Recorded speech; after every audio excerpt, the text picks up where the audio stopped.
আজকে আমরা দুই জাই মিলে বানাবো আচারি আন্ডা আর টমেটোর রাইস। ডিমগুলো প্রথমে সেদ্ধ করে নেবো। তার জন্য গ্যাস ধরিয়ে একটা সসপ্যান বসিয়ে সসপ্যানের মধ্যে কিছুটা জল দিয়ে ডিমগুলো ভালোভাবে ধুয়ে নিয়ে একে একে সব ডিমগুলো দিয়ে দেবো।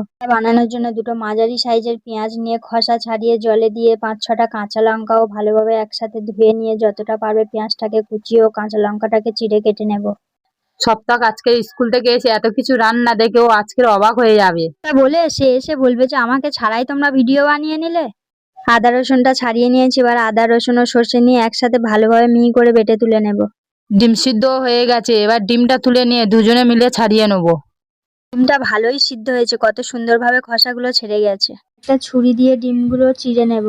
এদিকে সমস্ত কিছু রেডি করিয়ে নিয়ে এদিকে গ্যাস ধরিয়ে একটা কড়া বসিয়ে দিয়ে কড়ার মধ্যে সর্ষের তেল দিয়ে তেলটা গরম করে নিয়ে দুটো শুকনো লঙ্কা, 4টে লবঙ্গ, 4টে এলাচ, সামান্য হিং, 1 চামচের মতো মেথি, কিছুটা কালো জিরে দিয়ে পেঁয়াজটা দিয়ে সামান্য নুন দিয়ে ভালোভাবে কষিয়ে নেব। এর মধ্যে বেটে রাখা আদা রসুন ও সর্ষেটা দিয়ে আবারও ভালোভাবে কষিয়ে নেব। রাইস বানানোর জন্য 3টে টমেটো ভালো করে ধুয়ে নেবো, নিয়ে ঘষে নেবো।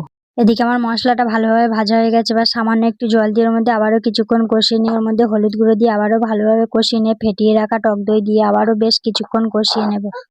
এদিকে আমার টমেটোটা ঘষা হয়ে গেছে, এবার 3টে পেঁয়াজ নিয়ে কুচে নেব। মশলাটা ভালোভাবে কষিয়ে নেওয়া, সিদ্ধ করা ডিম দিয়ে আবারও বেশ কিছুক্ষণ কষিয়ে নিয়ে চিড়ে রাখা কাঁচা লঙ্কা দিয়ে সামান্য একটু চিনি ও কিছুটা সর্ষের তেল দিয়ে নিলেই রেডি হয়ে যাবে আচারি আন্ডা। টমেটো রাইস বানাবে তো? তার জন্য প্রথমে গ্যাস ধরিয়ে একটা বড় কড়া বসিয়ে 1 বাটি সাদা তেল দিয়ে উপর থেকে 1 চামচের মতো সর্ষে, কিছুটা ছোলার ডাল ও কারি পাতা ফোড়নে দিয়ে এবার ভালোভাবে ভেজে নিয়ে পেঁয়াজ কুচি দিয়ে আরো বেশ কিছুক্ষণ ভেজে নেব। সোনালি কালারের হয়ে এসছে, এবার ঘষে রাখা টমেটো দিয়ে আবারও বেশ কিছুক্ষণ কষিয়ে নেবো যতক্ষণ না মশলা থেকে তেল ছাড়ছে।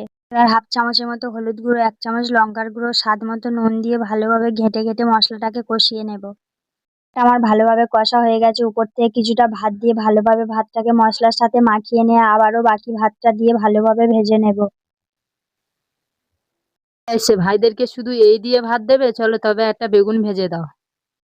ভাতটা আমি ভালোভাবে ভেজে নিয়েছি, উপর থেকে কারি পাতা ছড়িয়ে আবারও একটু ভেজে নিয়ে নামিয়ে নিলেই রেডি হয়ে যাবে টমেটো রাইস। দুপুরে যেহেতু হঠাৎ ভাইরা এসছে, ভাইদের শুধু এই দিয়ে খেতে দেবো, তাই জন্য ভাবলাম একটা বেগুনকে একটু অন্যরকম ভাবে ভেজে দিই। কর্নফ্লাওয়ার মধ্যে নুন, হলুদ, লঙ্কার গুঁড়ো দিয়ে গরম তেলের মধ্যে এইভাবে ভেজে তুলে নিলাম। তো হতে এইদিকে সপ্তাহ স্কুল থেকে চলে এসেছে। আমারও রান্না কমপ্লিট হয়ে গেছে, তোরা বসে যা, আমি খেতে দিয়ে দিচ্ছি। খেয়ে এবার তোরা বল দেখি কেমন খেতে হয়েছে। দারুণ দারুণ হয়েছে। কে ফেলে তোমরা একা ভিডিও বানালে?